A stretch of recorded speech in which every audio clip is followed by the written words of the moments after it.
Welcome to Farm to Table Talk, where we talk about our food and how it's grown. I'm your host, Rodger Wasson.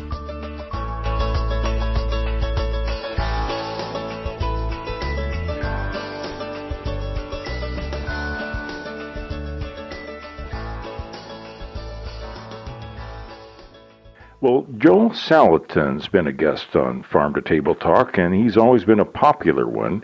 He's going to be glad to know that he's inspired a lot of people to follow some of his suggestions about growing ethical food. Well, somebody that has listened to Joel Salatin and is inspired himself on growing ethical food is with me today. It's Ben Glassen. Ben, welcome to Farm to Table Talk. Thank you so much for having me. I've learned so much from podcasts like yours and many others. So describe what you're doing. You've got pasture-raised poultry. And, there was a time where people didn't think that you could even have pasture-raised poultry because they just assumed, chickens, don't graze in pastures. But now it's something people are very interested in. So describe what you're doing. So what I like to refer back to is one of my favorite Joel Salatin clips. And so on YouTube, if you search Joel Salatin on creating young farmers, you find a under 2-minute video.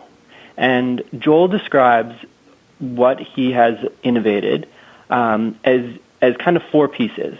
So first, using mobile instead of stationary infrastructure. So I'm using mobile coops that move daily, but also they can be moved from one property to another very easily. And for that reason, you separate the farmer from the farm.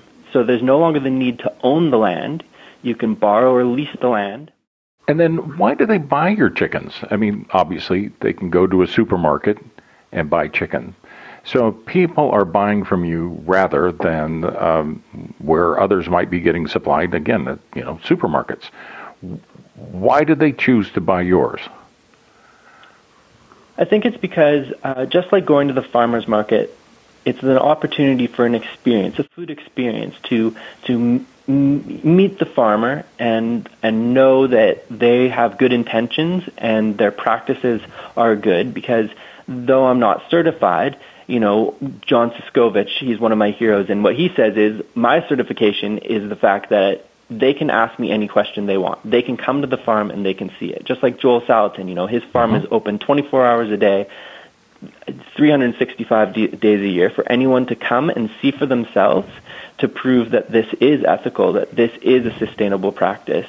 And so it's passing those ethics along, and I think that my customers are people who understand that.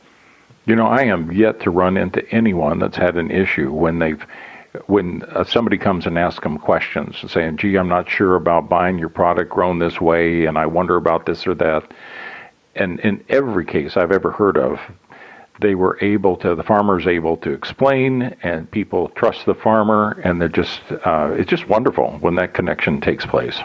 You said something when we started the conversation that you were talking about concerns with climate change and carbon sequestration, it's a hard word to say, and that sort of thing. I'm wondering how you feel about this enterprise, about working with the Pastured Poultry program and your commitment to a carbon-friendly environment and trying to do something towards helping on climate concerns. I can't even word that question very well, Ben.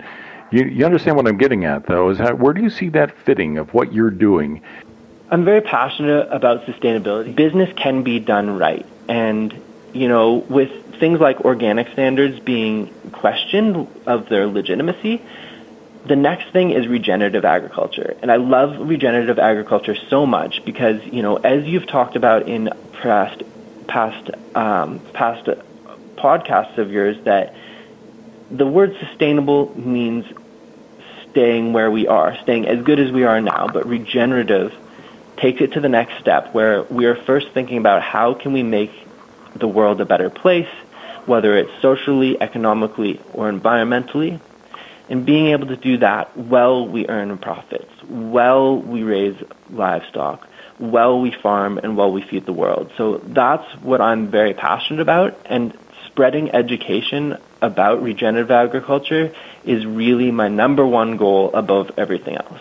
Well, I tell you, you're really making a difference with what you're doing, and you're giving examples to others, just like your mentor through podcast and books have been advising you. And I'm glad you're spreading the word, and I think that there are people that are looking for something that they can do that gets them in a direction as you are, but also something that's regenerative. Seems like it's a good way of life. You're on a track that I hope you'll keep me posted, because I want to check back and see how the journey's going. And I know there are other people that are going to be interested in understanding more about what you're doing.